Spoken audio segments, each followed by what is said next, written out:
Boa noite, gente. É o tempo, né? Esse tempo dá preguiça na gente. Vou pedir sua maior atenção, maior misericórdia hoje com essa voz maravilhosa, né?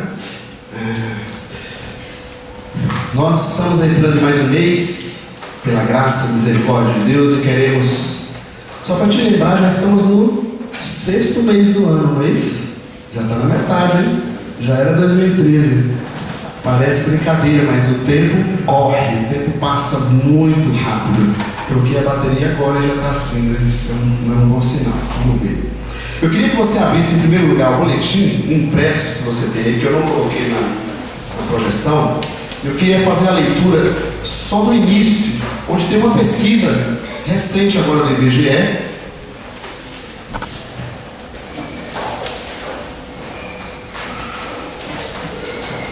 Todo mundo tem aí, sim ou não? Sim, o pessoal está economizando hoje, não é coisa.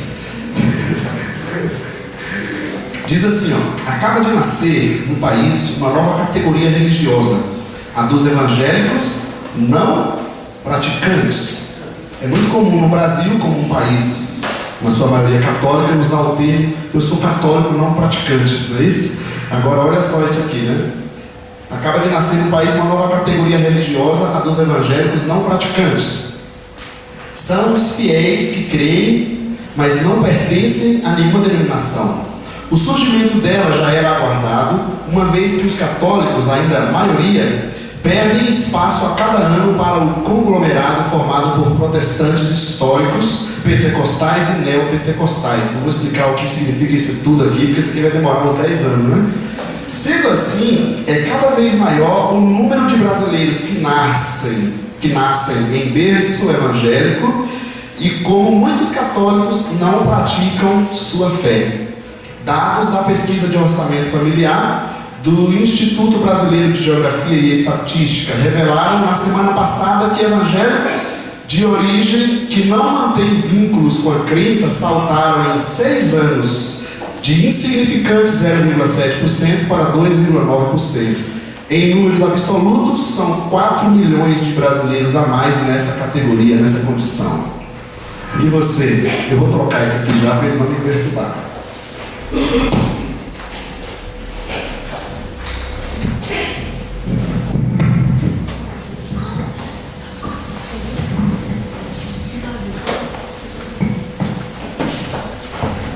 Ok, pode baixar um pouquinho.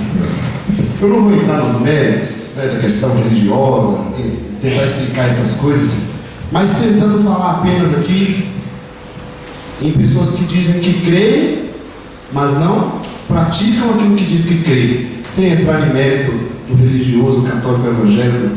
Eu particularmente sempre digo, não consigo considerar a fé em Jesus uma religião, mas a sociedade diz assim, tudo bem. Mas aqui nós estamos falando de pessoas que dizem, né, uso o termo evangélico, se dizem cristãs em Jesus, que creem em Jesus, mas não praticam essa fé.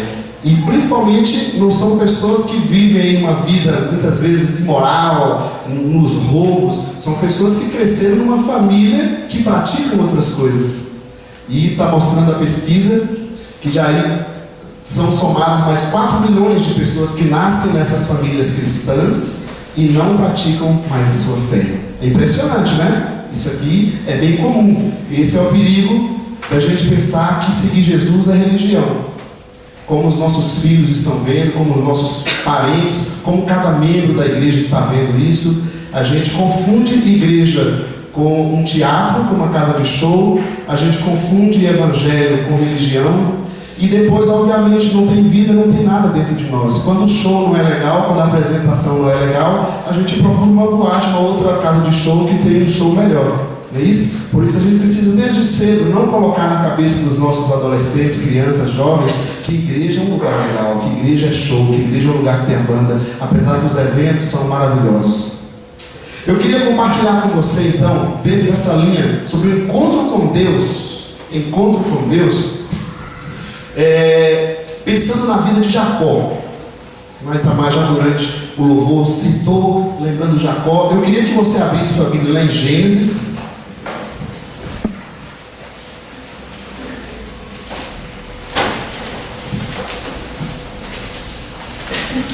Abra em Gênesis, capítulo 27, e deixe aberta, por favor. Como é um texto histórico, a gente vai ter que caminhar alguns versículos. Eu tentei resumir o máximo, a sua história para facilitar o nosso entendimento. Mas queria enxergar um pouquinho da história desse homem de Deus. A Bíblia sempre fala do Deus de Abraão, Isaac e Jacó, Falamos aqui de pai, avô e neto. É exatamente o resultado aqui agora. Abraão é o pai da fé, aquele que primeiro creu que Jesus era o Senhor. E ele creu antes de Jesus ter vindo. Nós cremos depois que Jesus já veio no mundo. Mas todos nós estamos neste caminho de fé. E aqui nós vamos falar da história do neto do pai da fé, que é Jacó. Primeira coisa que eu queria, eu vou dividir a história de Jacó em 3 marcos, 3 características, 3 pontos na vida de Jacó que me chamaram a atenção. Eu espero que eu consiga também traduzir isso para você de uma forma bem clara nessa noite. O primeiro texto que eu gostaria de ler está em Gênesis capítulo 27. Olha o versículo 35 até o 36. Capítulo 27 diz assim, Acharam aí? Gênesis é o último livro da Bíblia, Dependendo do lado que você começar. Versículo 35 ao 36. Acharam, sim ou não? Tem alguns, eu vou esperar. Vou pedir o Luiz para encostar essa porta para mim, por favor.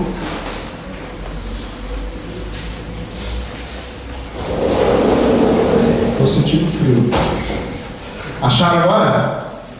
35 e 36. Diz assim, Mas ele respondeu: seu irmão chegou astutamente e recebeu a bênção que pertencia a você. E disse Esaú: não é com razão que o seu nome é Jacó? Já é a segunda vez que ele me engana. Primeiro tomou o meu direito de filho mais velho e agora recebeu a minha bênção. Então perguntou ao pai: o Senhor não reservou nenhuma bênção para mim? A gente sabe do contexto do Antigo Testamento, onde o filho primogênito seria o representante do seu pai, aquele abençoado, a linhagem da família, onde o pai abençoaria e ele seria, a herança seguiria toda essa linhagem familiar. Na nossa cultura hoje já não é mais dessa forma. Seria mais ou menos como se fosse, tentar traduzir para a nossa cultura, onde a herança do pai seria dada de uma forma especial para o filho mais velho, e os outros filhos mais novos seriam dependentes desse filho mais velho. Mais ou menos dessa forma para traduzir para a nossa cultura. E aqui nós vemos que Esaú, que era o filho mais velho, por muitos motivos deixou isso meio à toa, meio desapercebido, e perdeu a bênção, perdeu o direito de primogenitura por um irmãozinho mais esperto. Jacó, que não era bobo, se aproveitou de Esaú, que era um rapaz meio imoral, que não ligava muito para as coisas, não dava valor ao que tinha, aquele tipo de filho que não dá valor aos bens do pai, nunca valoriza, pega o carro e bate, joga fora, enfim, pega o dinheiro e desperdiça. Era mais ou menos Esaú dessa forma. Então, nós temos aqui Jacó, que se aproveita dessa situação. E o que começa a aparecer esse texto para nós sobre a vida de Jacó? Um homem que teve um encontro com Deus. Jacó, primeira característica, primeiro marco que eu enxergo na vida dele é que ele era um rapaz de esquemas. Sabe aquele negócio que a gente fala no Brasil, o jeitinho brasileiro? Jacó era exatamente isso aqui. Era um brasileiro, ele não era israelita, ele era brasileiro, ele não sabia, O sangue brasileiro estava em Jacó, gente. Impressionante, o cara era demais nisso aqui. A tal da lei do Gerson. Quem se lembra da lei do Gerson também? Lembra? Tem um videozinho para nós, para a gente entender a origem da lei de Gerson. Vamos ver aqui a lei de Gerson.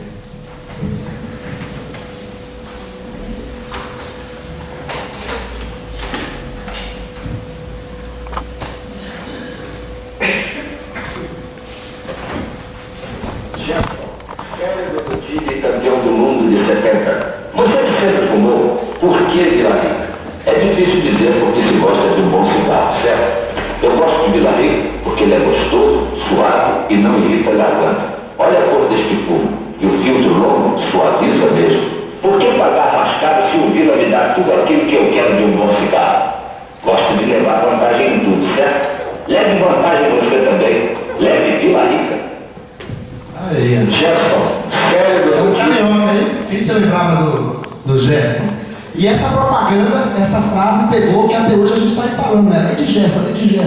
Entendeu? A gente nem lembra de onde saiu mais. Isso pegou tanto que ele tentou tirar, desvincular a sua pessoa, mas não teve mais jeito, né?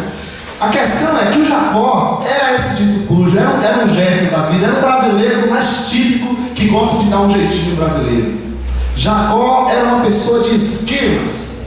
Veja bem, gente, a história, eu não vou ler todos os textos, mas quando Jacó e Esaú estavam na barriga de Raquel ainda, os dois estavam mexendo demais, né? Filhos gêmeos é normal que chuta para lá, chuta para cá, mulher grávida sabe muito bem. E Raquel orou a Deus tentando entender o que estava acontecendo. E Deus revelou para ela o que aconteceria. Deus disse para Raquel: olha, Raquel, o filho mais novo será senhor sobre o mais velho. Não será como a cultura de vocês é normal acontecer. Quem vai reinar, quem vai ser o dono da primogenitura será o filho mais novo, é Jacó. Raquel sabia que Deus tinha um plano na vida de Jacó. Mas sabe o que aconteceu? Quem sabe Jacó aprendeu esse jeitinho brasileiro, esse jeitinho de gesto com a mãe. Ela tentou ajudar um pouquinho a Deus. Ela viu que o tempo estava passando. O Isaac já estava muito velho. Ele estava quase para falecer. E até então não tinha recebido a bênção da primogenitura. Como ela gostava mais de Jacó, o que vocês acham que ela fez?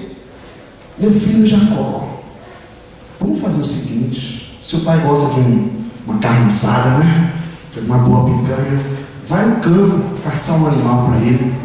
E você vai lá servi-lo para receber a sua bênção. E você diz que você é o Esaú. O Jacó gostou do negócio porque estava no sangue, mas ele ficou com medo, porque falou assim: Esaú é muito peludo. Não tem ninguém peludo aqui não. Eu sou liso, mano. Eu não tenho pelo no braço. A hora que eu chegar perto do meu pai, ele vai me amaldiçoar. Mas essa mãe, a mãe gosta de ajudar os filhos, né? Pode deixar que eu dou um jeitinho. Eu vou fazer umas roupas para você, eu vou dar um jeito. E aí vai lá Jacó, pega lá a sua caça e traz, chega para Isaac, seu pai já bem velho, já não enxergava direito. Então, papai, olha aqui seu guisado, seu assado gostoso. Quem é você, meu filho? Ele já não ouvia direito também. Sou Esaú, teu filho querido. E aí a história acontece. Veja bem, gente, qual o detalhe de tudo isso?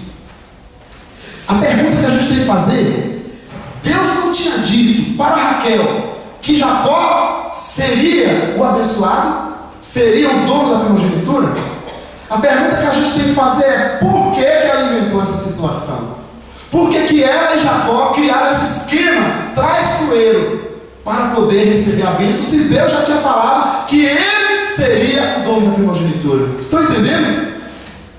Muitas vezes Deus já tem falado para nós, tem mostrado no nosso coração que Ele vai nos guiar, que Ele vai nos abençoar, que Ele vai abrir uma porta, mas a gente não espera. A gente é terrível, a gente é impaciente demais. A gente não espera Deus fazer, aí a gente quer dar uma ajudinha para o Senhor. Afinal a gente tem um jeito mais especial. A gente vai lá e conversa com uma pessoa, faz um negócio, e geralmente negócios errados, com pistolões, procura o fulano de tal para dar uma ajudinha para a gente, e não espera aquilo que Deus falou que Ele ia fazer. Quando eu leio isso, eu fico impressionado, porque Deus já tinha falado para Jacó que ele seria o dono da primogenitura. Deus já tinha mostrado aquilo que ele ia fazer na vida dele, mas ele preferiu dar um jeitinho, preferiu fazer um esquema, e sua mãe apoiando ainda, ele vai lá e faz um esquema. Aí você diz: mas não mudou nada, né? Só deu um jeitinho, mas de qualquer forma ele foi abençoado, já seria mesmo. A gente vai ver se não mudou nada na história dele. Quando nós procuramos, gente, dar os nossos jeitinhos, pensando que estamos ajudando a Deus, a gente atrapalha toda a nossa vida. Isso aqui atrapalhou toda a vida de Jacó. O seu verdadeiro encontro com Deus foi atrapalhado, atrasado, perturbado por causa desse esquema. E nós, como brasileiros, apesar de crentes, volta e meia a gente precisa dar uns beliscão para não cair nesse negócio. Fala a verdade. Porque está no sangue do brasileiro esse negócio de querer dar um jeitinho. A gente sempre arruma desculpa, a gente quer sempre arrumar um jeito de dar uma boa desculpa e fazer um esquema. Não queremos um caminho muito difícil. Vocês já foram para a praia, já foram numa viagem quando está muito trânsito? Todos nós já fomos, né? O que a gente faz? Ou a turma vem e você fica assim: eu não vou fazer isso, é pecado, é contra a lei, eu não vou. Aí passa 2 horas, 3 horas, eu não vou fazer isso, e todo mundo passando no acostamento, não é isso? O que você faz? O braço treme, mas vira o volante e você entra na fila. É o jeitinho que a gente quer sempre cortar a fila. A gente quer sempre adiantar o negócio.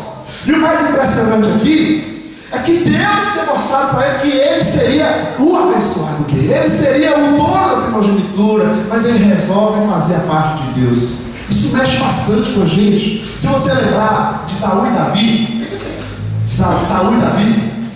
quando o rei Saul perdeu o trono, ele já tinha perdido o trono, Davi já tinha sido ungido rei, Davi já tinha sido ungido pelo profeta. Eles teve uma situação onde Saul, dominado pelo mal, pelo maligno, estava perseguindo Davi para matar. Davi teve Saul nas suas mãos. Ele poderia muito bem matar, naquele contexto de guerra, o rei Saul naquele momento, o antigo rei Saul. Mas ele disse que não. Quem sou eu para pôr as mãos no ungido de Deus?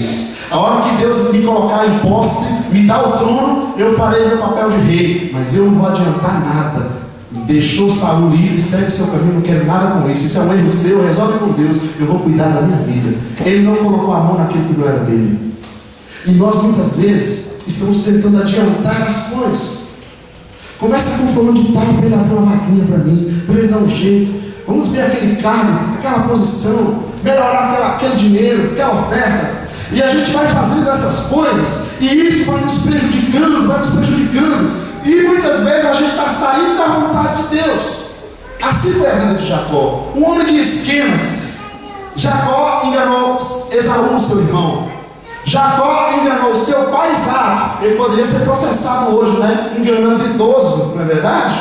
Uma pessoa que não respeitou nem mais o idoso. Jacó enganou Labão, seu tio, que a gente vai ver mais à frente. Era um homem que vivia de enganos. Ele era lutador, mas ele só lutava com artimanhas, passando todo mundo para trás. E eu fico impressionado como que uma pessoa que já sabe que Deus vai mover o céu e a terra, vai dar aquela posição para ele insiste em adiantar as coisas. Ele teve a sua mãe, coração de mãe, vocês sabem como é que é você mãe, cuidado aí mamãe, não é bem da família mais, né? Mas é o texto, né? Não temos culpa disso. A Raquel, querendo ver o seu filho também recebendo tudo aquilo que era para receber, deu um jeitinho lá, ajudou ele, deu uma ajudada para Jacó poder chegar diante de Isaac e receber a bênção. Não faça isso, espera no Senhor, deixa que Deus vai fazer a obra na vida dele. Você é mãe, mas ele é o filho. Compromisso com Deus é pessoal. Papai e mamãe, nós ensinamos nossos filhos, mas vai chegar um momento que eles vão tomar as decisões deles. Deixa eles crescerem, ter maturidade e ter um compromisso com Deus, saber qual a posição, qual o caminho que eles querem para a vida deles. Raquel ficou tentando dar um jeito de ajudar eles. Eu farei uma pergunta mais ainda aplicando para nós. Nesses esquemas de Jacó, você é um cristão, você é um seguidor de Jesus. Está difícil usar os termos hoje, né? Evangélico, cristão, protestante, está tudo meio complicado. Você crê em Jesus para facilitar? Você crê em Jesus e procura viver Jesus? Tudo bem. Como você tem lidado com os esquemas dessa sociedade? Como eu e você temos lidado com o esforço próprio? Achar que com nossas próprias mãos nós podemos resolver todas as coisas. Achar que com o nosso próprio esforço nós podemos ir lá e dar um jeitinho. Como nós, como pessoas que creem e querem viver Jesus, temos lidado com esse jeitinho brasileiro, com esses esquemas que estão na nossa sociedade o tempo todo. E às vezes você pensa, mas é só do meu trabalho, na vida da igreja não está. Dentro da igreja está do mesmo jeito, gente. Porque quem é a igreja? A igreja é você, a igreja não são essas paredes. Essas paredes não falam, essas paredes não andam, essas paredes não fazem nada. Quem faz somos nós. Muitas vezes eu converso com algum profissional e ele diz assim, nossa, mas o contexto de trabalho é um absurdo. Eu digo, você acha que o contexto ministerial também não é um absurdo? É a mesma coisa. Nós somos pessoas e onde nós estamos, ali está esse jeitinho brasileiro tentando se impor dentro de nós. Não tente dar jeitos, não tente fazer esquemas, procure se colocar diante do Senhor. Senão nós estamos caindo nesses 4 milhões que estão sendo somados dessa pesquisa, de pessoas que se dizem cristãs, seguidoras de Jesus, mas são crentes nominais, São pessoas não praticantes da sua fé. São pessoas que já não fazem parte de corpo nenhum mais. E eu gosto muito de pensar nessa figura, né, de corpo. Porque tem gente que está querendo dar um esquema de chegar em Deus sem fazer parte do corpo de Deus, né? Uma segunda parte da história de Jacó, eu queria que você continuasse no capítulo 27 e fosse lá para o versículo 42.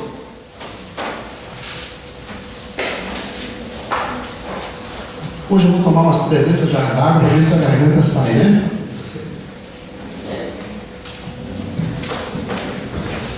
Esse negócio é interessante. Eu passei o mês de maio inteiro, não falei um domingo e a garganta não ficou ruim. No dia que eu venho, foi o pastor Cléo que fez.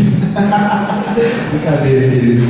Acorda aí, gente. Ó, primeiro marco na vida de Jacó, os esquemas, a lei de Jefté, o jeitinho brasileiro. Segundo marco na vida de Jacó, que não ajudou a ter um verdadeiro encontro com Deus, capítulo 27, versículo 42 a 44, diz assim: quando contaram a Rebeca o que o seu filho Esaú dissera, ela mandou chamar Jacó, olha a mamãe aí de novo, seu filho mais novo, e lhe disse: Esaú está se consolando com a ideia de matá-lo. Ouça, pois, o que lhe digo: meu filho, fuja imediatamente para a casa de meu irmão Labão em Harã. Fique com ele algum tempo, até que passe o furor de seu irmão. Agora pula para o versículo 46 para você ver. Olha o que ela faz. Maridos, se sua mulher faz isso, fecha os ouvidos, tá? Então Rebeca disse a Isaac, olha o jeitinho dela aqui. Ela falou com o filho, agora ela chegou para Isaac, né? Para o papai. Então Rebeca disse a Isaac: estou desgostosa da vida por causa dessas mulheres hititas. Se Jacó escolher esposa entre as mulheres desta terra, Isaac, entre mulheres hititas como essas, perderei a razão de viver. Jacó, olha só, pensando lindo daqui, Jacó, vamos tirar o nosso filho daqui. Aí Isaac pega já com o coração, né, quebrantado. Oh, minha esposa, fica tranquila que eu vou dar um jeito agora. Eu resolvo isso agora. E aí a história continuou. Isaac chamou Jacó e mandou ele pular fora, né? Eu fico olhando assim, eu falo, meu Deus, parece o dia a dia da gente, né? É muito real. A história de tantos anos atrás, e a gente vê isso em nós, né? O tempo todo. Segundo marco na vida de Jacó, que eu destaco para nós, eu chamaria de fugas. Se Jacó era uma pessoa de esquemas, todo esquema gera fugas. Ele se tornou uma pessoa de fugas. Jacó fugia de Esaú. Jacó fugiu do seu tio Labão. A gente vai ver mais à frente. Esse texto que a gente está lendo é o quê? Logo após Jacó ter aprontado com Esaú, o que ele precisou fazer? Pulou fora, perna para que te quero. Ele sumiu no mundo para fugir de Esaú. E olha, eu fico imaginando, gente, mais ou menos uns 20 anos que Jacó passou na casa do seu tio Labão, sumiu no mundo. Como é que foi a vida dele? Eu fico pensando, um pouquinho no coração, lembrando da sua terra, da sua família, que ele saiu de lá fugido. E ficava lembrando que não podia voltar, não podia lembrar do seu irmão, não podia voltar para a sua terra, vivendo numa terra estranha, enganando Labão e Labão enganando ele, um mais esperto que o outro. Era uma vida terrível. Uma coisa que eu gosto de Labão é que eu faria isso se eu tivesse uma filha mulher, né? Você já viu a história de Labão? Jacó trabalhou 7 anos pela filha, por Raquel, né, que era a filha mais nova de Labão. Esse negócio, papai e mamãe, quem tem filha mulher, eu pego esse exemplo, que isso aqui é maravilhoso. Não é esquema não, isso aqui é coisa boa, coisa jóia, pode aplicar que dá certo. Trabalhou 7 anos, o camarada chegou lá: Paulinho, seguinte, Mariana, princesinha, né? Deus falou comigo. Meu filho, falou, então é o seguinte, vou te mostrar o caminho. 7 anos aqui pra você fazer umas coisas pra mim, ó. Aí o rapaz Jacó, beleza, por essa aqui eu dou minha vida. Começou a trabalhar para Labão, andou a vida toda, passou o tempo, chegou lá na noite de núpcias. Labão entregou a filha mais velha, a Lia. O texto não diz que ela era feia. Na verdade, ele entregou a mulher feia, na verdade não diz que ela tinha olhos castanhos, bonitos. Agora, não era a mulher do coração dele, ele era uma cultura diferente. E aí, Labão, que era mais esperto que Jacó, era um guerreiro com o outro. Olha só que coisa. Fala o seguinte, Jacó, aqui na nossa cultura, a gente não entrega a filha mais nova primeiro. Então, vamos trabalhar mais um tempinho aí, tá bom? E assim foi a vida de Jacó. Olha a fuga dele, o que resultou. Os esquemas que ele criou lá atrás resultou num fugitivo que estava tentando enganar um Gerson e não sabia quem era mais forte ali nessa guerra. Um enganando o outro. E viveu nessa fuga, um enganando o outro o tempo inteiro. Aí chega no capítulo 31, que eu queria que você abrisse também. Vou ler um pouquinho mais para frente. Capítulo 31. Se Jacó já tinha fugido de Esaú, seu irmão, com medo da morte, agora ele já estava uns anos na casa de Labão, e a guerra entre um e enganar o outro não estava dando certo, o pessoal também estava ficando com muita raiva dele, ele estava ficando muito rico. Deus falou para Jacó sair de lá. Isso é interessante. Deus falou com Jacó: saia da casa de Labão e volte para a sua terra. Agora veja o que Jacó fez. Percebe? Deus mandou Jacó sair, chamar seu tio, se despedir e seguir, voltar para a sua terra. Agora olha o que Jacó fez. No capítulo 31, versículo 19 e 20. Diz assim: enquanto Labão tinha saído para tosquiar suas ovelhas, Raquel roubou de seu pai os ídolos do clã. Versículo 20. Foi assim que Jacó enganou a Labão, o arameu, fugindo sem lhe dizer nada. Olha, gente, eu não estou lendo todo o texto, tem bastante texto. Deus tinha mandado Jacó voltar para a sua terra. Deus não mandou Jacó fugir do seu tio Labão. O rapaz continua nos esquemas, continua vivendo nas fugas. Já tinha fugido de Esaú, não teve coragem de enfrentar a situação, agora foge quando Deus mandou ele sair. Então a gente confunde bênção de Deus com o jeitinho que nós damos. Deus, para nos abençoar, Ele não precisa do meu e do seu jeitinho. Muitas vezes a gente tem que esperar. A gente tem que esperar muito tempo para acontecer do jeito de Deus. Mas Jacó preferiu fazer o esquema dele e continuou na vida de fuga. Toda pessoa que vive em esquema vai viver fugindo. Porque ele tem uma expressão, mas é muito vulgar, vou falar aqui não, para não ficar escandalizado, né? Mas ele vive fugindo de todo mundo. Ele não pode, passa na rua, nessa rua eu não posso, porque tem aquele negócio, tem aquela pessoa. Aí ele vê uma pessoa, aqui eu não posso, porque já teve um problema aqui. Vê uma igreja, aqui eu não posso, porque eu já tive um problema nessa igreja. Daqui a um dia não vai ter mundo mais para a pessoa. Está sempre fugindo, está sempre tendo problema. Vai para onde daqui a um dia? Na verdade, Jacó fugiu de Esaú, fugiu de seu tio Labão, mas na verdade Jacó estava fugindo, sabe de quem? Dele próprio. Jacó fugia era de si mesmo e de Deus.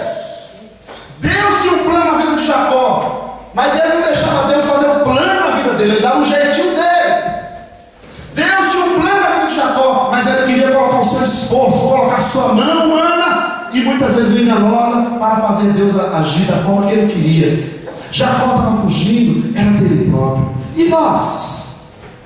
Como é que nós vamos lidar, gente, com as fugas, com os problemas que a vida nos traz? Porque essa vida, ela é experta nesse sentido, não é? Quantas lutas nós passamos, quantas dificuldades nós passamos, quantos impasses nessa vida nós passamos, com filhos, com parentes, com cônjuges, no trabalho, na nossa vida pessoal, externa e interna. O tempo todo eu e você estamos enfrentando muitos desafios. E o que é que nós estamos fazendo com ele? É mais fácil a fuga. E nós vamos fugindo, foge do assunto, foge daquele lugar, foge daquele negócio, foge daquele evento, foge dali, foge daqui, e nós vamos fugindo de nós mesmos. Chega um momento que a gente está no mundo, a gente está aqui e diz: onde estou? Um vazio toma conta de nós, que a gente já não se encontra mais. Mas sabe por quê? É porque a gente só vai fugindo. Vai fugindo, vai fugindo, vai fugindo. E aqueles males estão tudo lá dentro, não vai adiantar. Não vai adiantar. Às vezes você conversa com uma pessoa, não adianta fazer terapia, porque eu vou lá, eu só choro. Mas sabe quem está chorando? Porque é todo o choro de tantos anos que ficou guardado, que nunca soltou. Primeira coisa é chorar, para depois conseguir conversar alguma coisa. A gente vai fugindo, gente. E olha, Jacó, na sua história, no seu encontro com Deus, demorou esse processo aqui para ele ter um verdadeiro encontro com Deus. Quantas vezes nós, filhos de crentes, pessoas que estão na igreja, muitas vezes eu e você, e a gente vai fugindo de Deus, fugindo de nós mesmos, fugindo daquilo que Deus quer. A gente está e não está, né? Eu estou, mas não estou. Não continue comigo, estou aqui, mas não estou. E a gente vai levando essa vida. A gente prefere aqueles lugares que a gente entra, ninguém nos percebe bastante, acabou o culto, a gente sai em 10 minutinhos antes para ninguém conversar com a gente, e a gente vai fugindo. vai fugindo do relacionamento social, não tem amigos, não tem lugar. Vai chegar uma hora que vai parar nos remédios, vai parar numa depressão, vai parar no mal, porque ela já vem sem a gente fugir, imagina fugindo. Amém? Você está aí comigo? Está com raiva de mim não, né? Não vamos fugir de mais nada. Independente da luta, da situação que se coloca diante de nós, em Deus, no Senhor, vamos tomar uma postura de encarar as dificuldades, a situação, e vamos buscar com o tempo, né? Com o tempo de Deus. As coisas não se resolvem de um dia para o outro. Tem coisas que a gente precisa esperar, deixar elas sobre a mesa e ir tratando dia a dia, e deixar que o Senhor irá operar em nosso favor. Amém, queridos? Agora, uma terceira fase na vida de Jacó, e aqui eu diria que seria um clímax da vida dele. Eu queria que você fosse para o capítulo 32, já abrisse a sua Bíblia.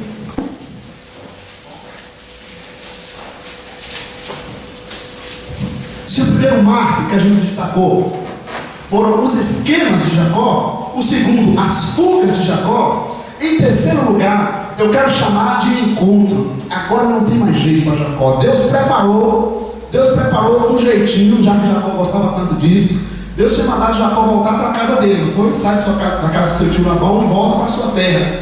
Só que tinha um detalhe nesse voltar para a sua terra. O que era? Ele ia ter que encarar com quem? Esaú, com tudo aquilo que ele fez no passado, que estava lá, encoberto.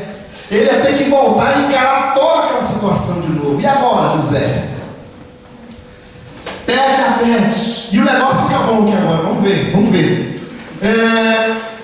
Jacó, uma pessoa de família cristã, passou por algumas experiências com Deus, que a gente pode ver toda a história dele. Deus sempre promovendo experiências. É um negócio interessante isso, gente, porque às vezes a gente confunde encontro com Deus com experiências com Deus.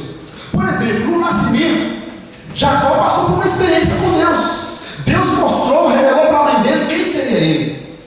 A mãe dele, provavelmente, deve ter contado para ele essas coisas. Mas quando ele estava fugindo também para Arã, Deus visitou Jacó, falou com Jacó. Jacó teve experiências com Deus. Às vezes a gente confunde. A pessoa foi num acampamento, foi num evento, foi num culto, foi num negócio, teve uma experiência com Deus, quebrantou o coração, chorou ou se alegrou, enfim, Deus falou no coração dele. Mas veja bem, uma experiência não é ainda um encontro. Uma experiência é quando Deus nos toca, quando Deus mexe. Mas o encontro não é quando apenas isso acontece. A gente vai ver um pouquinho da vida de Jacó. E por isso a gente fala assim, nossa, mas aquela pessoa que estava na igreja, estava isso. Às vezes ele estava tendo experiências, desfrutando da presença de Deus, mas não se entregava a Deus. Deus mandou então Jacó voltar. Vamos ler capítulo 32, o versículo 6 em primeiro lugar. Jacó estava mandando presentes para Esaú. Lembra que ele gostava de fazer isso para comprar Esaú, né? Olha o que ele faz aqui em todo o capítulo 32. Antes, só dá uma olhada para você ver no versículo 3 do capítulo 32, só para você enxergar o que eu estou falando. Versículo 3 do capítulo 32 diz assim: Jacó mandou mensageiros adiante dele e a seu irmão Esaú, na região de Seir, território de Edom. E aí continua, ele mandou presente, um monte de mensageiro. Todo mundo tinha que dizer o seguinte: olha, está vendo tudo isso aqui? São presentes para o Senhor. O teu servo Jacó está vindo aí atrás, tá? Tudo isso aqui é presente dele para você. Aí, olha agora o versículo 6 do capítulo 32. Quando os mensageiros voltaram a Jacó, disseram-lhe: fomos até seu irmão Esaú, e ele está vindo ao seu encontro, né? Como é que ele vem? Só com os 400 homens. Eu imagino nesse momento Jacó, a perna dele, 4. Eu acho que ele não conseguia falar 4. O que ele quer com 400 homens? Você imagina no coração de Jacó o medo que bateu neste momento. O rapaz já estava mandando um monte de presente, mandando servos. Fala, o servo dele, Jacó está indo. E aí ele, não, seu irmão está vindo ao seu encontro com muita alegria, só com os 400 homens. Ei, Jacó tremeu agora, gente, porque Deus tinha mandado ele voltar. Que jeitinho ele ia dar agora? Qual esquema que ele ia fazer? Percebe? A vida vai preparar momentos para eu e você onde não vai ter mais jeitinho, onde não vai ter mais esquemas, onde você vai ter que ficar tete a tete com a situação, vai ter que resolver, vai ter que ser macho, vai ter que ser mulher para segurar a situação. Não adianta mais arrumar fuga. Jacó foi preparado nesse momento aqui por Deus, onde ele se colocou dentro da situação e não tinha mais jeitinho para resolver. Se você não encontrou, está vivendo em fuga, e eu também, você pode deixar que a vida vai arrumar um esquema para nós, vai arrumar uma situação onde a gente vai ter que tomar uma posição. Não adianta mais fugir. Aí, versículo 24 do capítulo 32, versículo 20, primeiro, versículo 20 do capítulo 32. Acharam aí, sim ou não? Vocês estão dormindo, gente. Não turma seu irmão e fala com ele agora que Deus quer falar contigo. Não dorme agora, não.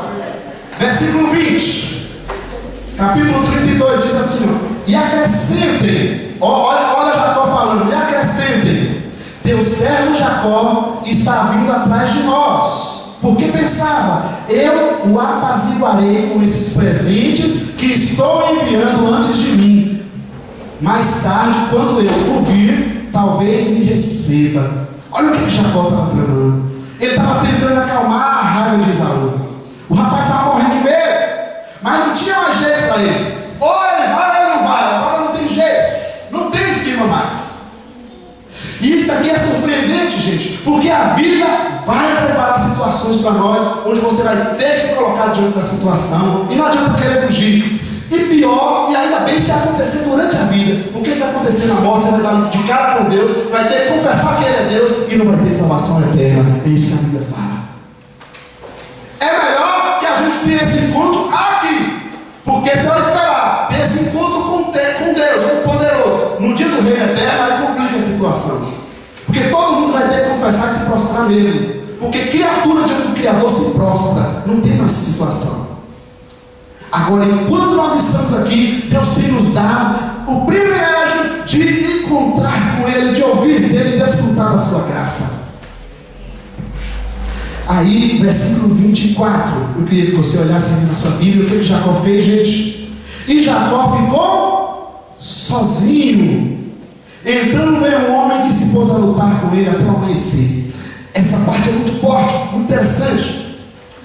Porque Jacó já estava numa situação, eu imagino o estado de nervo, naquela época não tinha remédio, não tinha psicólogo, não tinha nada. Eu imagino a situação daquele rapaz, suando sangue, suando de tudo ali, e ele ficou sozinho naquele lugar. E veio uma pessoa que a gente entende aqui pela linhagem teológica, que foi o próprio Deus na pessoa de Jesus, que se apareceu diante de Jacó para lutar com ele, um anjo do Senhor, uma teofania que a gente fala. São partes complicadas, deixa isso para lá, deixa para os teólogos responderem para você. Mas pense um detalhe, que Jacó agora precisou ficar só. Não tinha mamãe, não tinha mamãe Raquel que ajudou, não tinha um amiguinho, não tinha dinheiro, não tinha os presentes que a gente tinha mandado tudo, não estava dando jeito, o mundo estava vindo com 400 soldados. Agora ele ficou sozinho e precisava pensar na vida, precisava tomar uma posição. A vida vai promover uma situação para ver você ficar só. Você se lembra do último momento na vida de Jesus na terra, não foi?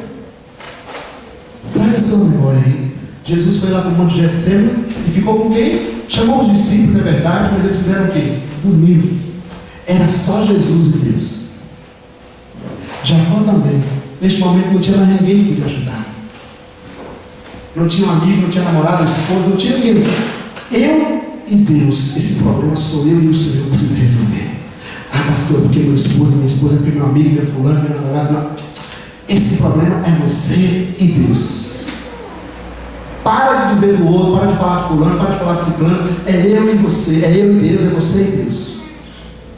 A vida vai promover este momento, se ainda não promoveu para você, ou vai promover outros, onde nós estaremos diante de Deus sozinhos. Eu diria que agora aqui, nessa noite, nessa nova experiência que Deus promoveu para Jacó, ele aprendeu a lutar sem trapaças. Sabe por quê? Porque ele não ia poder trapacear o próprio Deus. Jacó, que estava acostumado a se esforçar, na verdade, mas ele sempre lutava, passando os outros para trás. Agora quem se colocou a lutar diante dele foi o próprio Senhor. Eu imagino Deus dizendo para Jacó: e agora, Jacó, tenta me trapacear. E Jacó se esforçava, lutava, batia, guerreava, mas ele diz: vai, trapaceia, Jacó, faz o que você tenta fazer.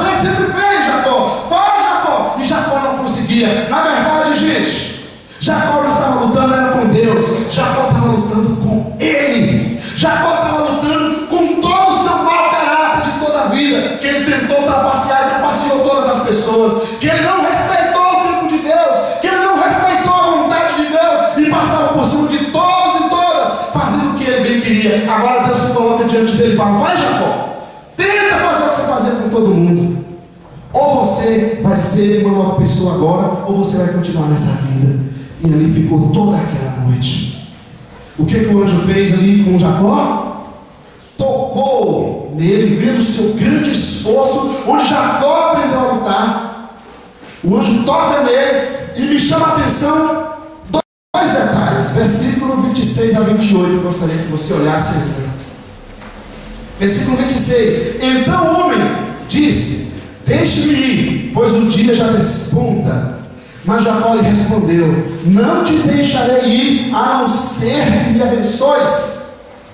27. O homem lhe perguntou: qual é o seu nome? Jacó, respondeu ele. Então disse o homem: seu nome não será mais Jacó, mas sim Israel, porque você lutou com Deus e com homens e venceu. O que Jacó esperava, gente? Nessa luta, nessa experiência que ele teve com Deus, estranha para a nossa cultura e nosso contexto, mas está no texto sagrado, foi uma experiência com a cultura dessa época. O que Jacó queria? Jacó queria que Deus o livrasse do seu irmão. Era essa a bênção que ele procurava. Deus, livra a minha vida das mãos de Esaú. E o que Deus deu para Jacó? Você não será mais Jacó. Você não será mais essa pessoa que luta com suas próprias forças, enganando todo mundo. Você será Israel. Uma das traduções que eu vou gostar mais aqui, você vai entender agora que não é você que luta com suas próprias mãos, com o seu próprio esforço e com suas trapaças com as pessoas. Você precisa entender que a partir de agora você vai ser alguém que entende que é Deus que luta por você. Tudo que você tem conquistado, todos os bens, todas as conquistas que você tem realizado, não tem sido pelo seu próprio esforço, Jacó. Na verdade, quem esteve à sua frente fui eu. Fui eu que disse para sua mãe, Rebeca, Raquel, que você seria o dono da primogenitura. Fui eu que disse para Labão, fui eu que fiz você em todo aquele tempo prosperar. Fui eu que te protegi quando você fugia, Jacó. Não foi a sua esperteza, não foi a sua própria força, a sua sabedoria, Jacó. Fui eu que estive à frente de você, apesar de você nunca enxergou, Jacó. Agora você não será mais Jacó, será Israel. Será alguém que entende que eu sou o Deus que luto por você. Eu sou o Deus que faço por você. Que tipo de cristão nós somos e queremos ser? Assim foi Jacó. O que a gente vive pedindo a Deus? E o que você imagina Deus falando com você? E eu queria, para finalizar, que você olhasse o versículo 3 do capítulo 33, continuando aí o texto. Capítulo 33, versículo 3. Veja bem o Jacó que virou Israel, como acontece aí. Acharam sim ou não? Sim. Diz assim, ó, versículo 3. E ele mesmo passou à frente, falando de Jacó, e ao aproximar-se do seu irmão, curvou-se até o chão 7 vezes. O homem que vivia de esquemas, que vivia de fugas, a partir do seu encontro com Deus, o que ele fez? Não, deixa os animais, deixa os servos, eu preciso resolver isso. Cheio de fuga, não aguento mais. Eu preciso ir lá e conversar com o meu irmão Esaú. O rapaz tomou a frente. Agora não se importava mais se ele vinha com 400, 500, para ele mudou tudo. A partir desse encontro com Deus, as coisas mudaram na vida de Jacó. Ele foi lá e tomou a frente. Deixa os meninos aí, deixa as esposas. Eu vou resolver isso aqui. Fui eu que fiz, fui eu que criei esse problema. Sou eu o homem da casa, eu vou lá resolver essa situação. Amém, gente? O que Deus tem falado no seu coração através desse texto, dessa meditação na palavra? E o que Deus tem falado no meu? E o que nós iremos fazer com essa palavra de Deus no nosso coração?